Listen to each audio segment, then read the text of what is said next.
Welcome to the Get Fit Guys quick and dirty tips to get moving and shape up.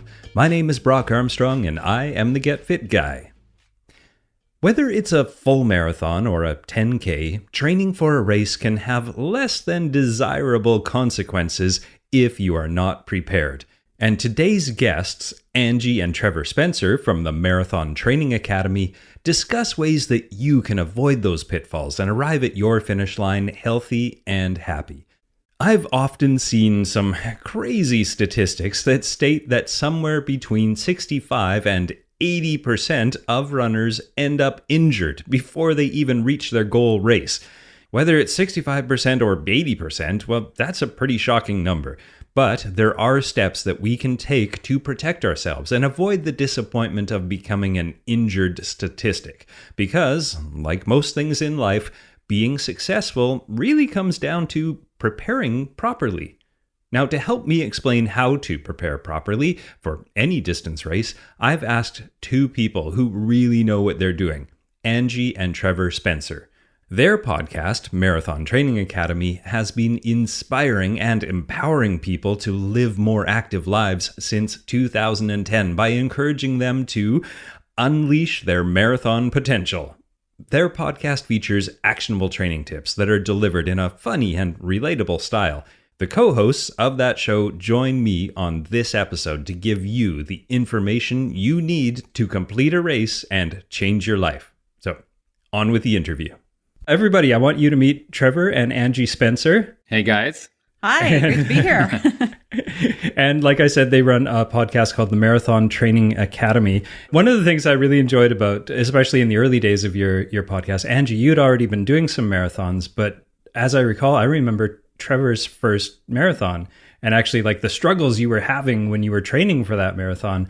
Having said that, that's exactly what I'm hoping you guys will be able to sort of spell out for my listeners, to all the Get Fit Guy folks out there who are planning to train for not even a marathon, like maybe a half marathon, maybe even a 10K, because really depending on where you're coming from, those are equally surmountable or insurmountable sort of endeavors to get into. So would you guys be able to give us a couple of pieces of advice, some training obstacles, some mistakes that you've seen, whether it's your own mistakes or the people that you coach, and just sort of give our listeners not only some encouragement, but maybe some, what's that called, antidotes? Sure. Yeah, that'd be great. Yeah, I guess one of the things that when a person is getting into long distance running, one mistake we see a lot is that people have the tendency to do too much too soon. Yes. So, this can be a whole, depending, you can be like just training for a 5K, it can be all the way up to the marathon or ultra marathon distance. And this can come in the way of running too many days per week in the beginning, for your body to handle. This can come in the form of running too many miles per week, or even training for a distance that you're not ready for. So if you don't have a solid running base, you really need to build that before you start training for a half or a full marathon. And, when it comes to long distance running, more is not always better. And we understand there's that tendency, you've fallen in love with running, it's giving you more energy, you're seeing all these positive payoffs in your life. And you think if, 3 days of running is doing this for me, then let's go to 5 or 7 days of running per week, Yeah. And so sometimes people run themselves into injury, unfortunately. So we always encourage people not to cram for a marathon or half marathon or 10K, whatever you're training for. Take the time to build up your body. It's said that your muscles, your joints, your tendons take actually longer to adapt to long distance running than your heart and your lungs, your cardiovascular system. So gotta make sure it all comes together at the same time so that, your plans and your goals aren't derailed early. So you could feel like you're ready to run faster because your lungs are handling it better, but yet your structure, your foundation is not quite there. I remember when I first started, and you've got a great memory, Brock, about me being a total newbie in the beginning, and I trained for my first marathon, which is 2011, and I started out just doing a run-walk program that Angie wrote for me, and it was difficult to even run for 1 minute straight, and then I would walk for 3 and then run for 1 minute, and I hated it. It was miserable. I didn't enjoy it, but I wanted to see if I could learn to like it, see if I could really change that part of my nature. And sure enough, it happened. But I remember feeling back then, when we're talking about mistakes, I remember feeling that unless I was running fast and like really pushing every run, that I wasn't going to make gains, or I wasn't being, sufficiently athletic. Not being a real runner, quote unquote. Yeah. I had no idea about, zone 2 training and running slower to get faster. So if you push it every single time, that's a good way to burn out quick. Yeah, and I think one thing that kind of segues from doing too much too soon is also making running your only activity. So as runners, we understand, we run because there's that payoff, we're feeling great and we have this running goal. So it makes sense to run. But, you can't have that temptation to just run and expect that you're going to get stronger and expect that you're going to stay injury free. And people are pressed for time. And so sometimes it can be challenging just to fit the running part into your daily life. So, and also that, runner's high also kicks in really well when you're running. And sometimes maybe when you're doing yoga or your strength training, you don't feel necessarily that feel good hormone that gives you that feedback and everything. So people tend to just run, and only running and not doing that necessary strength and mobility training can often lead to imbalances. It can lead to injuries. And, if you lose that running part because you're injured, and then it's like you have nothing else. What do you fall back on mentally and emotionally? That can be really, really challenging. So we always encourage people as they're building up their running base to also implement strength training, strengthen your core muscles. Make sure that you have the flexibility and mobility that you need as a runner. It doesn't mean that you have to be as flexible as a gymnast. You don't have to be as strong as an Olympic weightlifter, but don't be afraid to lift heavy weights. Don't be afraid to take dedicated time to strengthen your core muscles, because it's only going to make you a stronger runner and give you more longevity as a runner. So that's, one of the mistakes that we see people make, is not taking the time to do other activities. So what else have we got for us in terms of marathoning mistakes? Well, one thing we see a lot is that people set an aggressive time goal for their first marathon or fill in the blank half marathon 10K. Most people who are training for a marathon are fairly high achievers. They're goal-oriented. They're really driven to be their best in the first place. And so they think, okay, I need to run a fast marathon. I need to, beat so-and-so's time, whether it's Oprah's time, or I need to beat my buddy who ran a marathon, or, they see someone who ran a marathon and, qualified for Boston the first time. And so they have this ideal, I need to be my best at my very first marathon. And setting an aggressive time goal can actually cause people to not focus on just building their endurance. It's a huge accomplishment to build up to those long runs, those 16 milers, 20 milers. Those things are a big accomplishment, just taking pace out of the equation. And so we really encourage people to train for endurance first. Show up at the starting line healthy and strong, and have a strong marathon experience. Cross that finish line with a smile on your face, no matter what your finishing time. And so take time out of the equation. There's always going to be a chance to come back and go for a, personal record or personal best. But for that first marathon, make it about just celebrating how strong and healthy your body is, that you're able to do that distance. 26.2 miles is an accomplishment, no matter if you do it in world record pace or whether, you do it in 6 hours and 30 minutes. We have a lot of slower marathoners that listen to our podcast, and it's the same distance. It's the same accomplishment. Having a faster pace does not make you any more of a real runner. So we always encourage people to just take the time out of the equation for your first half marathon or marathon, and just really focus on being that strong, healthy runner who's going to have a good experience. We don't want people to be like one and done marathons. Yes. Yeah. We want them to be able to make this a lifestyle, to be able to run long distances if they want to, all the way up into their 80s and 90s. And another thing too, maybe I can add that is related to this, Brock, is that your half marathon times don't necessarily translate to marathon times. We've seen Absolutely, that. Yeah. You can't just double your half marathon time and expect that to be your marathon finish. No problem. Yeah. And those online calculators too can be misleading.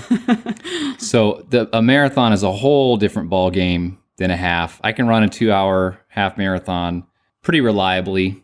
That's my sweet spot. I cannot run a 4-hour full marathon. I've only done sub 4 twice, and it took all I had, Yeah. So 4.5, 5, that's like more realistic for me. And now, like recently, I've been even more slow because I've been doing like really hard hilly and mountainous marathons. But Yeah, it's all relative depending on Exactly. the conditions of the course, elevation, weather. You just don't know what the marathon is going to throw at you. There's so many factors you can't control. And so having the mindset that you're there to go the distance, you're there to just soak in the whole atmosphere and feel really proud of yourself no matter how it goes, I think is so important. That's a huge point. I'm glad you brought that up. Actually, do you guys have any tips on how to manage that stress and keep your training in check along with your life goals? You guys have 3 children and successful businesses and everything going on, so you're no stranger to stress, I'm sure. no, I never have it. I have all the stress and he has none. No. Nice. There you go. I think your mindset has a lot to do with it. The way you look at your life. Obviously, all of us are going to have stress no matter how successful you are. And that's just something that you can't avoid, is recognizing that you are going to have stress. And I think marathon training helps you become a more resilient person. It helps you deal with those challenges, those bad runs, the times when, you just feel gutted in the middle of your long run and you realize that you just have to put one foot in front of the other and finish. And so I think dealing with stress and marathon training can go hand in hand, but it all comes back to expectations. If you have a lot going on in your life, if you don't have any margin, if you're not getting the sleep that you need, if you're not really being purposeful about stress reduction techniques, yeah, the marathon can actually add stress to your life, because if you're really, gunning for a fast time, you're putting a lot of pressure on yourself. It can just be one more thing that you have to do, and maybe that you feel like you're not measuring up. For me, I'm a real sleep zealot. I really believe sleep is so huge. If a person is not getting the sleep they need, they're not going to be able to recover their muscles. They're not going to be able to build new muscle as effectively. Your resources for handling stress are just decreased. Studies show that you're going to eat more if you don't get the sleep that you need. And often it's empty calories. So I really feel like marathoners need more sleep. Meditation is another thing that is really huge in my life. I've really felt that just the daily practice of meditation has been really helpful for me. And everyone's going to find something different that works for them. I'm not saying that meditation is the end all, or, if you just get enough sleep, all your problems are going to go away. It's definitely about balance and priorities and stuff. But Well, when it comes to races, I think we've learned a lot of things by trial and error. We've gone to like over 60 races now, probably. And now we've learned to get to the starting line the day before, so we make sure how to get there and where to go instead of trying to figure it out the morning of. Yeah. We also have figured out, speaking of sleep, that we just don't sleep well the night before a race. There's just too much adrenaline. Yeah. Me neither. Yeah. So that's normal. Don't beat yourself up if Yeah. you're laying Yeah. awake at 2 a.m. or waking up every hour looking at your clock. Yeah, what time is try it? to What bank a time is lot it? of good sleep before you get in the car to go to your race, because if you're staying the night there beforehand, you're probably not going to rest that well. Angie loves to be to the starting line early, but Yes, I do. always allow like 2 hours to let your food digest before you go out there and try to run. Otherwise, you'll have GI distress, which is not fun. Indeed. To wrap things up, I'm going to put you guys on the spot, and just to humanize you a little bit, or maybe to help the listeners identify with you a little bit, can you give me one of your worst marathon moments from the last, how many did you say, 60 some races? Well, I've done 16 marathons and Angie's done 55. So Wow. yeah, we've been to Okay. over 60 races. So this might be hard to pick out. Yeah, well, I mean, there have been a lot of low moments, to be honest, over my 50 plus marathons. There have been some where I'm just in a bad mental space and I'm thinking, why am I doing this? You pass like the half marathon cut off, all the half marathoners are going off to finish and you still have half the race to go. And you're thinking, Yeah. why am I a marathoner? I promised myself before that just finish this race and you never have to run another marathon. So all those things are normal. I guess more recently, I'm working on trying to do a marathon in all 50 states. And so, Oh, is that the Marathon Maniacs? yes, well, Thing? yeah, like a 50 state club kind of marathon maniac Okay. type thing. And we drove up to Alaska this summer with our family. And so I did the Juneau Marathon. Nice. And I had been having some foot pain leading up to the race and we'd been doing a lot of hiking and just kind of high activity level. And so that race, I don't know, I just was not in the right mental space and my foot was hurting. So I was hot. It didn't have a lot of core support. It was kind of sparse with the aid stations and things like that. And so like the last 6 miles, honestly, I just limped to the finish line and, thinking the whole time, like, I'm thirsty. I want this to be over. So, even if you're an experienced marathoner, you're going to have those moments, and just taking it in stride and realizing we all have bad races. We all have bad long runs, but that doesn't define me as a runner. I know there's going to be better races ahead, and can realize it's just part of my running story. It doesn't, and most times people are not going to care what your finishing time is. I think sometimes people are embarrassed to say like, oh, my time was this. Mm-hmm. Very few times have people even asked me what my finishing time was, unless they're like a hardcore runner. Usually, someone will say, Did you win? Did you win? Did you win? Yeah, I love that question. No, but I got this awesome medal.